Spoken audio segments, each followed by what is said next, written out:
இயற்கை சீற்றமாக பார்க்கவில்லை, அல்லாஹ்வின் அத்தாட்சியாக நான் பார்க்கிறேன் என்று அமெரிக்க மக்களும் வாய் திறந்து சொல்லக்கூடிய அளவிற்கு நாம் பார்க்கிறோமே. எந்த உலகம் த பிரேயர் ஆஃப் காசா, காசாவிற்கு ரஃபாவிற்கு துஆ செய்யுங்கள் என்று பேசிக் கொண்டிருந்த உலகத்தை த பிரேயர் ஆஃப் கலிபோர்னியா அல்லாஹ் மாற்றி விட்டானே.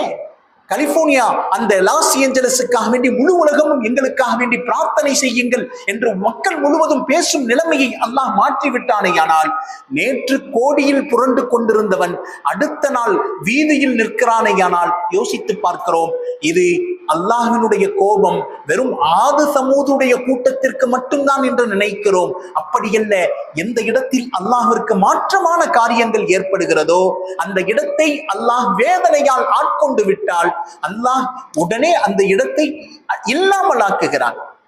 எவ்வளவு பெரிய வல்லரசுக்கும் இந்த நிலைமைதான்.